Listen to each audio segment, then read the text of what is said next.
നമസ്കാരം. ജീവിക്കാൻ നിർവാഹമില്ലാതെ 4 സഹോദരിമാരെയും മാതാവിനെയും കൊലപ്പെടുത്തുക, പിന്നീട് പോലീസിൽ കീഴടങ്ങുക, ഈ ക്രൂരകൃത്യം നടത്താൻ മകന് എല്ലാ സഹായങ്ങളും ചെയ്തു കൊടുത്ത പിതാവ് ഒളിവിൽ പോകുക. കേൾക്കുമ്പോൾ ഏതോ കെട്ടുകഥയാണെന്ന് തോന്നും. പക്ഷേ ഇത് നടന്ന സംഭവമാണ്. നടന്നത് നമ്മുടെ രാജ്യത്തു തന്നെ. ഇക്കഴിഞ്ഞ ദിവസം ഉത്തർപ്രദേശിലെ ലക്നൌവിലാണ് ചോര മരവിപ്പിക്കുന്ന ഈ കൊടും ക്രൂരത അരങ്ങേറിയത്. സ്വന്തം ഉമ്മയെയും 19, 18, 16, 9 വയസ്സുള്ള 4 സഹോദരിമാരെയും 45-കാരിയായ ഉമ്മയെയുമാണ് 24 വയസ്സുകാരനായ മുഹമ്മദ് അർഷാദ് കൊലപ്പെടുത്തിയത്. ഇയാൾക്ക് മാനസികാസ്വാസ്ഥ്യമില്ല, മറ്റു ക്രിമിനൽ പശ്ചാത്തലങ്ങളൊന്നും തന്നെയില്ല. എന്തിനാണ് മുഹമ്മദ് അർഷാദ് ഈ കൊടും ക്രൂരത ചെയ്തതെന്ന് കേട്ടാൽ ഈ രാജ്യത്തെന്നല്ല, ഈ ലോകത്ത് തന്നെ സാമ്പത്തികമായും കായികപരമായും ദുർബലരായവർ എത്രത്തോളം അരക്ഷിതരാണെന്ന് മനസ്സിലാകും. ലക്നൌവിലെ ഒരു ഹോട്ടൽ മുറിയിൽ വെച്ചാണ് മുഹമ്മദ് അർഷാദ് ഈ കൊലകൾ ചെയ്തത്. എല്ലാവരെയും മയക്കി കിടത്തിയ ശേഷം കഴുത്തു ഞെരിച്ചാണ് കൊലപ്പെടുത്തിയത്. മയക്കിയ ശേഷം എല്ലാവരുടെയും കൈത്തണ്ടയിലെ ഞരമ്പ് മുറിച്ചിരുന്നു. അർഷാദിന് ഈ കൊലപാതകത്തിന് വേണ്ട സഹായങ്ങൾ ചെയ്തതും അയാളെ കുറ്റകൃത്യം ചെയ്യാൻ പ്രേരിപ്പിച്ചതും സ്വന്തം പിതാവായ മുഹമ്മദ് ബദർ തന്നെയാണ്. കൊലപാതകങ്ങൾ നടത്തിയ ശേഷം പിതാവിനെ റെയിൽവേ സ്റ്റേഷനിൽ കൊണ്ടുവിട്ട ശേഷം അർഷാദ് പോലീസ് സ്റ്റേഷനിലെത്തി കീഴടങ്ങി. ഇതിനിടയിൽ കൃത്യം നടത്തിയ ശേഷം കുറ്റസമ്മതം നടത്തുന്ന അർഷാദിൻ്റെ വീഡിയോയും പുറത്തു വന്നിട്ടുണ്ട്. വീഡിയോയിൽ മരിച്ചു കിടക്കുന്നവരുടെ ദൃശ്യങ്ങളുമുണ്ട്. ഇനി എന്തിനാണ് അർഷാദ് ഈ കൊടും ക്രൂരത ചെയ്തതെന്ന് നോക്കാം.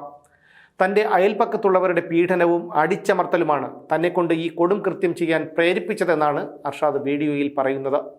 അയൽക്കാരായ അഫ്താബ്, അഹമ്മദ്, അലീം ഖാൻ, സലിം ഡ്രവർ, അഹമ്മദ് റാനു, ആരിഫ്, അസ്ഗർ എന്നിവർക്കെതിരെ ഭൂമി പിടിച്ചെടുക്കുന്നതിനും പെൺവാണിഭം നടത്തുന്നതിനും കേസെടുക്കണമെന്നും മുഖ്യമന്ത്രി യോഗി ആദിത്യനാഥിനോടും പോലീസിനോടും അർഷാദ് അഭ്യർത്ഥിക്കുന്നതും വീഡിയോയിലുണ്ട്. രാജ്യത്തിന് സ്വാതന്ത്ര്യം കിട്ടിയപ്പോൾ മുതൽ ഈ ഭാഗത്ത് താമസിക്കുന്നതിന് രേഖകളുണ്ടെങ്കിലും അനധികൃതമായി ബംഗ്ലാദേശിൽ നിന്ന് വന്നവരാണെന്ന് ഇവർ പ്രചരിപ്പിച്ചെന്നും അർഷാദ് പറയുന്നു. വീടും ഭൂമിയും ഇവർ പിടിച്ചെടുത്തതുകൊണ്ട് 10 ദിവസങ്ങളായി കടത്തിണ്ണയിലാണ് ഉറങ്ങുന്നതെന്നും സഹോദരിമാരെ പെൺവാണിഭ സംഘത്തിന് വിൽക്കാൻ തന്നെ നിർബന്ധിച്ചതായും അഷ്കർ പറയുന്നുണ്ട്. അഷ്കറിൻ്റെ പിതാവ് ബദറിനായി പോലീസ് തിരച്ചിൽ നടത്തിവരികയാണ്. അധികാരവും സാമ്പത്തികവും ഇല്ലാത്തവൻ്റെ അവസ്ഥ ലോകത്തെല്ലായിടത്തും ഒരേപോലെ തന്നെയാണ്. കുറ്റകൃത്യങ്ങളുടെ പശ്ചാത്തലമോ മാനസികാസ്വാസ്ഥ്യമോ ലഹരിക്ക് അടിമയോ അല്ലാത്ത ഒരു ചെറുപ്പക്കാരൻ സ്വന്തം മാതാവിനെയും 4 സഹോദരങ്ങളെയും കൊലപ്പെടുത്തിയെങ്കിൽ അതിനുത്തരവാദികൾ ഭരണകൂടവും നിയമവ്യവസ്ഥയും ഒക്കെ തന്നെയാണ്. ഓരോ ജീവിതവും ഓരോ കഥകളാണ്, വേറിട്ട കഥകളുടെ ഒരു കൂട്ടായ്മ. വേണമെങ്കിൽ നമുക്കതിനെ ഒരു നോവലെന്ന് പേരിടാം. അതുപോലൊരു നോവലല്ലേ നിങ്ങളുടെ ജീവിതവും? എന്താ, ശരിയല്ലേ? നിങ്ങളുടെ അനുഭവങ്ങൾ, കഥകൾ എന്തുമായിക്കൊള്ളട്ടെ, അത് കേൾക്കാൻ DNA ന്യൂസിലൂടെ ഞാൻ എത്തുന്നു. കഥ പോലൊരു ജീവിതം, അതിനായി ഞാൻ നിങ്ങൾക്ക് വേണ്ടി കാത്തിരിക്കുന്നു. നമുക്ക് ഒന്നിച്ച് കാണാം, കുറേ കാര്യങ്ങൾ സംസാരിക്കാം, വേദനകൾ പങ്കിടാം. നിങ്ങളുടെ വിഷയങ്ങൾ, അനുഭവങ്ങൾ അത് ഞങ്ങളെ അറിയിക്കേണ്ട വിലാസം താഴെ കൊടുക്കുന്നു.